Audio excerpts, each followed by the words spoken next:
welcome to Clinton's Corner. My name is Clinton Jarman. As usual, on a Monday, the Fair Digest and I bring you all the latest sports news from around the world and South Africa. Well, mainly America and South Africa.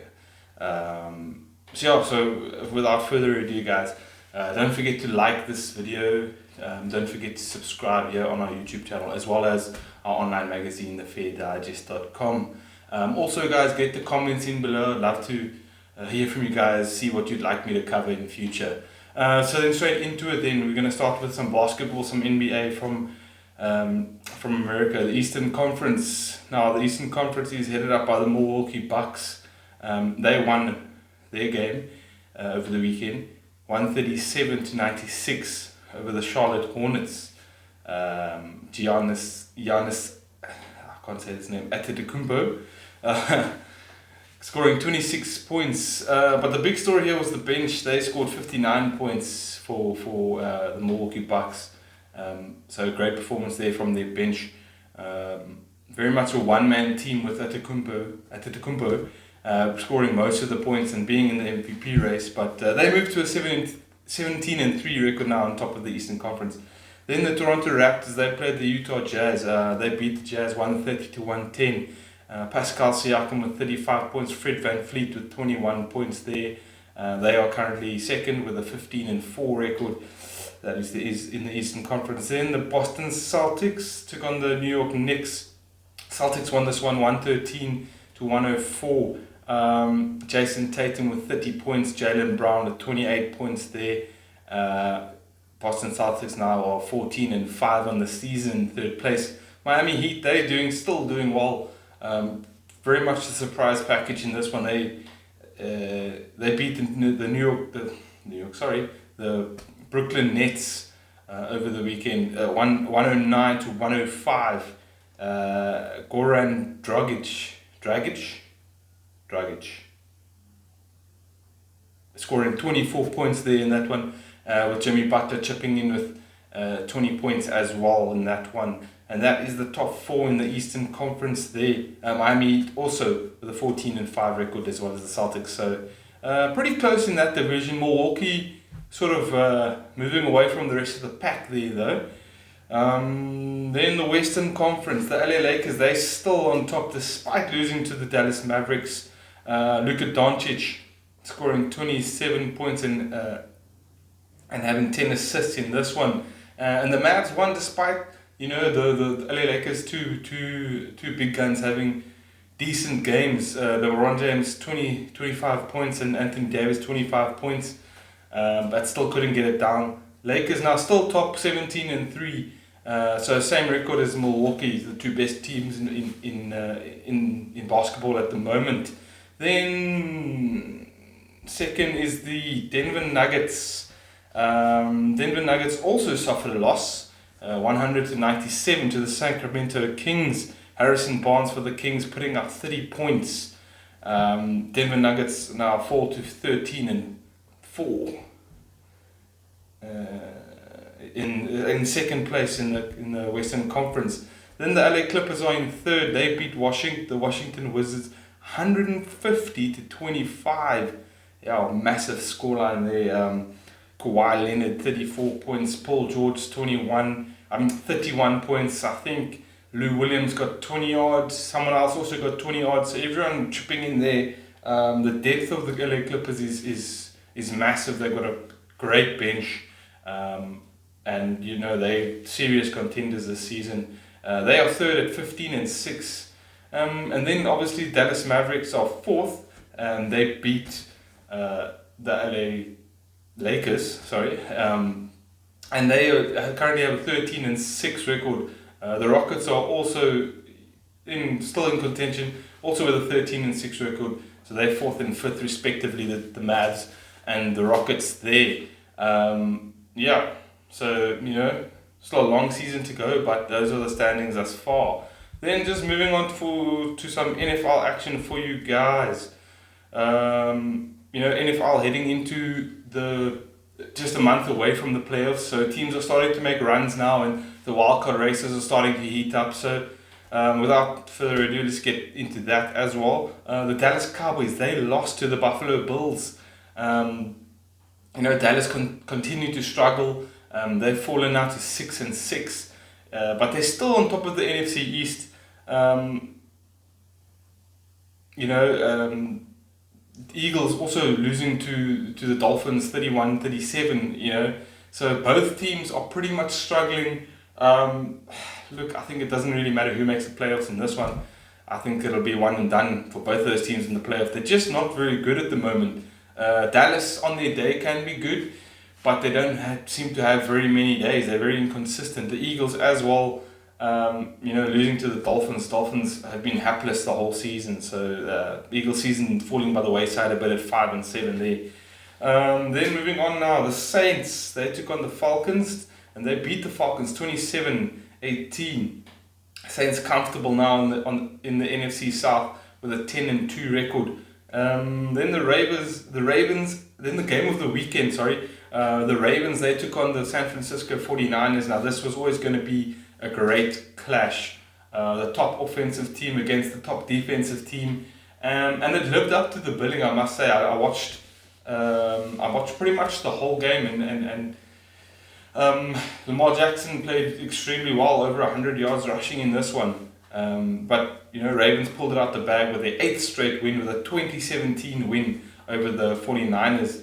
The Ravens now still top of the AFC North there. 49ers, despite the loss, are still on top of the NFC West. One game ahead of the Seahawks. Then the Chiefs, they took on the Raiders. Chiefs beating the Raiders 40-9. Yeah, Chiefs stay comfortable on top of the AFC West with an 8-4 record there. Then the Patriots, they went down to the Texans, losing 28-22. Pats stay on top of the AFC East despite the loss. But the next game is a huge one for the Pats. They'll be playing Patrick Mahomes and the Chiefs. So that's going to be a huge game. Then the Texans, they are on top of the AFC South with an 8-4 record. Moving on there, the next game was the Packers and the Giants. The Packers beat the Giants 31-13. No surprise there, the Giants have been pretty awful this season. Packers moved to a 9-3 record on top of the NFC North. And the Packers are looking pretty good there. So just a little bit of, those are the top teams in their respective divisions. Then I just thought I'd just break down the wildcard standings as it stands. In the NFC, the Seahawks are first in the wildcard standings with a 9-2 record. Second is the Vikings with an 8-3 record. Third, the Rams with a 7-5 record. And then the Bears are fourth with a 6-6 record. Then in the AFC, the Buffalo Bills are first in the wildcard race with a 9-3 record. Then it's the Steelers in second with a 7-5 record. Then you've got the Titans with a 7-5 record as well. And then the Raiders and the Colts also in the race there with 6-6 records respectively. So look, with regards to the wildcard standings, I only see really two teams that stand out for me. The Bills with their defense could probably beat any team, bar maybe the Ravens and the Chiefs with their offense. But they've got an amazing defense, the Bills, and on their day they can beat pretty much anyone. And then the Seahawks, they obviously the standout there, just behind the 49ers, and I think they're the real deal this season. Russell Wilson's an MVP candidate maybe still, so we'll have to wait and see on that one. Playoffs just a month away, we'll keep bringing you the scores and the updates as they come in. Right, then moving back home, the Mzanzi Super League. There was two clashes yesterday. This was Sunday. The Jersey Stars, they took on the Paul Rocks. Jersey Stars batting first, scoring 171 for 3. Reza Hendricks with a well-played 74 and Temba Bavuma with 37. The Paul Rocks, The pick of the Paul Rocks bowlers was Isuru Udana, who got 2 for 29 in his 4, and Bray Shamsi with 1 for 25 in his 4. In reply, the Paul Rocks 175 for 5, so winning this game of 5 wickets obviously there. But you know, the Paul Rocks were in a bit of trouble. Rabada took 3 for 36 in his 4. Olafia 2 for 39 in his 4. But those 3 wickets from Rabada were up front and in the power play. Even Olafia's first wicket was in the power play as well. So they were 4 down in the power play with the Paul Rocks. And it took an immaculate effort from Sibonelo Makanya. With his 63, and then, you know, he shared in a partnership with Carl Verheyen, who got 28. Udana also chipping in with 28, and Cameron Dalport chipping in with the 32 there up front. It was a quick fire at 32. But the partnership from Makanya and Verheyen pretty much set up the win, and then Udana just came in and finished things off for the Paul Rocks. So they won by 5 wickets. And then the Cape Town Blitz took on the Tshwane Spartans in a North vs South derby. Great interest in this one, because obviously you got guys like Morne Morkel, AB de Villiers, Dale Steyn all playing against each other. So yeah, the Cape Town Blitz, they batted first and scored 157 for 5. Dave Bedingham with 53 there, and Yanaman Malan chipping in with 36. Pick of the bowlers for the Tshwane Spartans were Lungi Ngidi. He got 2 for 30. And then Vian Mulder, Rula van der Merwe and Morne Morkel all chipped in with a wicket apiece. In reply, Tshwane Spartans made 142 for 7. Piet van Biljon scoring 62, continuing his good form there.